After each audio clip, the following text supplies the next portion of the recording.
नमस्कार, TV51च्या या बुलेटिनमध्ये आपलं स्वागत। आपल्या परिसरातील ताज्या बातम्या व चालू घडामोडींचे अपडेट्स आपल्या फोनवर मिळवण्यासाठी TV51च्या YouTube चॅनलला सबस्क्राइब करा।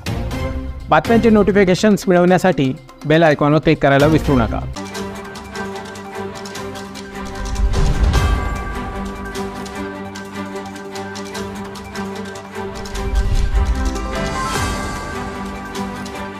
नाशिक शहर पोलिसांनी आंध्र प्रदेश आणि तामिळनाडूमधील एका आंतरराज्यीय मोबाईल चोरांच्या टोळीला पकडण्यात यश मिळवलं आहे।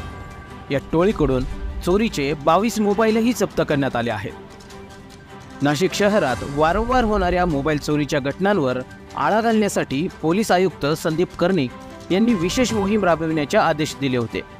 या मोहिमेअंतर्गत गुन्हे शाखा युनिट 1 ला टोळीचा मागोवा घेण्यासाठी आणि त्यांना पकडण्यासाठी विशेष जबाबदारी देण्यात आली होती।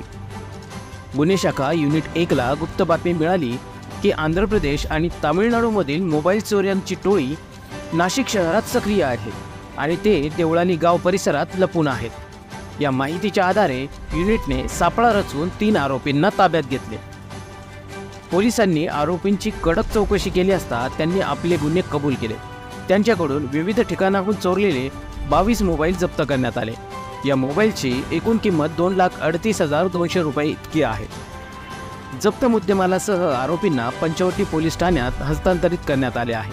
त्यांच्यावर चोरी आणि संबंधित गुन्ह्यांसाठी कायदेशीर कारवाई सुरू आहे।